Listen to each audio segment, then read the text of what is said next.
Se existe uma tentação que trazemos de berço, é aquela que nos faz querer possuir tudo à nossa volta. Tanto é assim que algumas das primeiras palavras que as crianças pronunciam são essas: é meu. Depois disso, é a minha escola. A bola é minha, então o time é meu. É a minha mãe e o meu pai. Não é dos meus irmãos, é meu. No nosso contexto da fé também não é diferente. Estamos sempre pensando que a igreja é nossa. Então, tem que ser do jeito que nós queremos. Caso contrário, trocamos por outra. Não seria a parábola dos lavradores maus que Jesus contou em Mateus 21 uma crítica velada a esse desvio de conduta?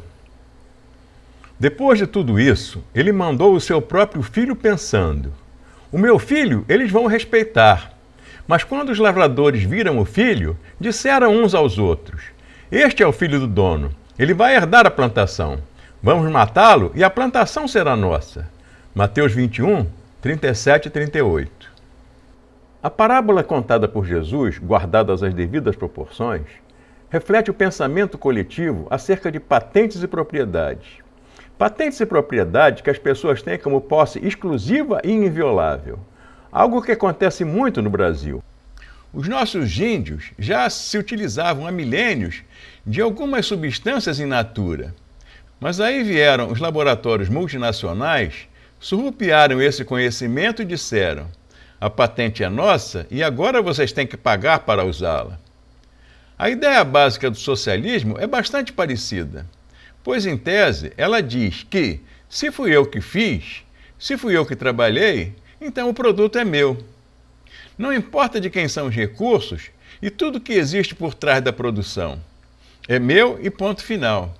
Vamos imaginar a cena daqueles trabalhadores olhando do alto da torre para a plantação e pensando a mesma coisa. De repente, eles olham e veem alguém se aproximar sozinho e dizem: quem é esse louco que vem sozinho nos enfrentar? Ele parece muito com o dono. Esse é o filho do dono. Ele vai herdar a plantação. Vamos matá-lo e a plantação será nossa. A experiência de tentar penetrar no coração dos lavradores maus nos ajuda a sentir o impacto dessa parábola que Jesus contou na última semana do seu ministério terreno. Sua intenção era evidente. Ele era o filho do dono e falava explicitamente da sua morte. Israel era a videira de Deus e os profetas anunciaram que a posse era dele e que ele cobraria os frutos da retidão e justiça que o povo deveria estar produzindo. Sabemos bem o que fizeram com esses profetas. A elite política e religiosa de Israel, que eram os lavradores da parábola, com a mesma defensiva, eliminavam todos que ameaçavam a sua autoridade sobre a videira que eles controlavam. Então, como é que um simples nazareno tem a coragem de entrar sozinho no centro nervoso do seu domínio? Mas vamos voltar para a torre, só que dessa vez o tempo, o lugar e os personagens são outros. Mas a mensagem é a mesma. O tempo é o nosso tempo e a pergunta é: o que significa essa plantação para nós? Nossa vida? Nossos planos? Nosso futuro? Talvez seja um ente querido, a nossa imagem ou nossa carreira, ou mesmo a nossa igreja.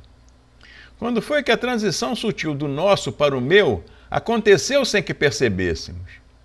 Quando foi que comecei a agir como se a plantação fosse minha? Quando foi que o meu serviço a Deus me fez pensar que sou merecedor? Quando foi que passei a não permitir que ninguém, nem mesmo Deus eterno, ameaçasse o meu direito de controlar tudo? A vida é minha, o negócio é meu, então vou viver como eu quero. Estamos sempre prontos a admitir que o dono merece algum mérito. Mas, afinal de contas, fomos nós que fizemos as nossas vidas como elas são. E tudo isso foi feito por meio dos nossos esforços. Essas palavras imprudentes deveriam nos perturbar, porque elas refletem o nosso estilo de vida muito mais do que queremos admitir. De repente, essa parábola, que também é conhecida como a dos vinhateiros homicidas, e por conta disso nos parecia tão estranha, toma a vida e anda. Nós estamos agora na torre que fica no centro da plantação das nossas vidas. O que temos feito dos apelos repetidos de Deus para tomar a direção delas? Quantos daqueles que tentaram nos dizer que tudo pertence a Deus temos apedrejado? De que maneira temos feito então? Procuremos nos extratos do nosso cartão de crédito e na nossa agenda o quanto temos dedicado para a honra e glória de Deus. Oramos na hora da crise, na hora da necessidade. Nós oramos para pedir a orientação de como administrarmos nós mesmos as nossas vidas. Oramos quando a videira seca, para que ela volte a render frutos. Contudo, quem pode ler com honestidade essa parábola, sem pensar nas quantas vezes agiu como aqueles lavradores, tanto como indivíduo quanto como igreja? Por conta disso, vamos examinar 3 verdades contidas nessa parábola. Primeiramente, a parábola nos fala do privilégio de viver. Respire o seu próximo respiro com reverência e espanto. Tome o seu pulso e veja seu coração, que manda sangue para todo o seu corpo ano após ano. Pense com a sua mente. Que maravilha, que milagre, que capacidade grandiosa Deus nos tem colocado em nosso intelecto. Sinta as emoções com as quais você pode se expressar. Eu sou que fico tão apegado às emoções negativas que me esqueço das emoções que Deus me tem dado para sentir e experimentar.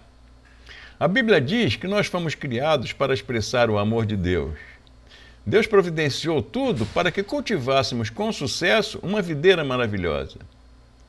Justamente como fez o dono daquela videira, Deus nos deixou todos os recursos necessários para que produzíssemos uma colheita espetacular. Deus nos tem equipado para viver intensa, produtiva e alegremente. Em segundo lugar, a parábola nos obriga a avaliar a transferência trágica da propriedade da videira para o nosso nome. O que exatamente aqueles lavradores estavam fazendo? Quando foi que isso aconteceu? Quando foi que palavras simples como meu e minha tomaram proporções perigosas? Começamos bem a caminhada da fé, mas não demorou muito para passarmos a esperar que Deus trabalhasse por nós. Não demorou muito e Ele estava fora de qualquer decisão e participação nas nossas vidas. Simplesmente não há lugar para Ele porque nós estamos no controle, porque nós nos achamos capazes de fazer tudo sozinhos. Isso acontece tão sutilmente que nós nem percebemos.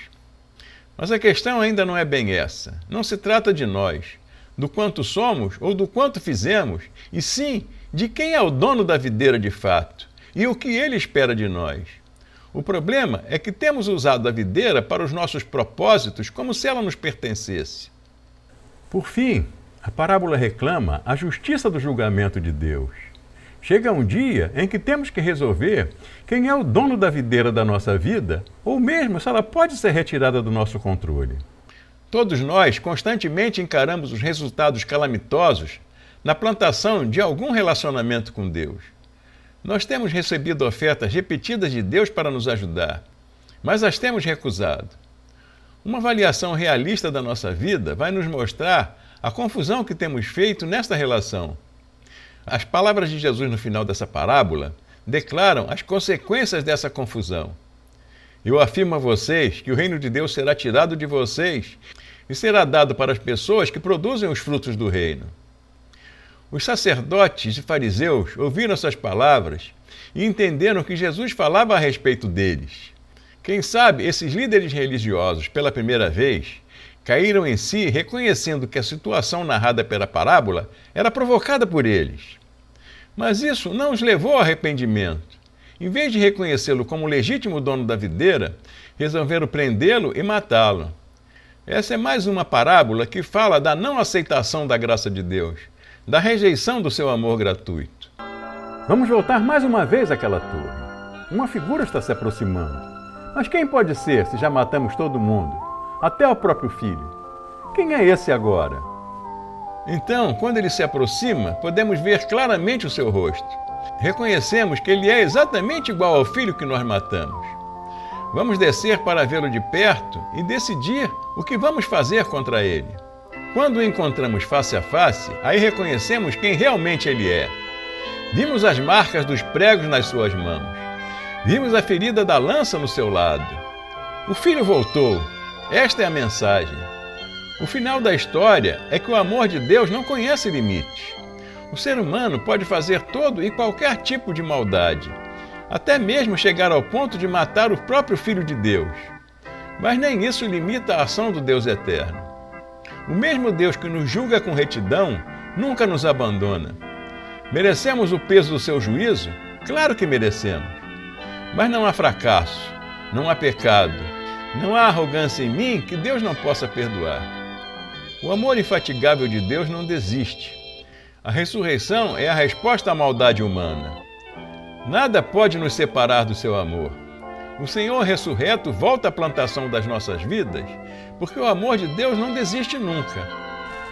E esta é a única esperança que nos resta.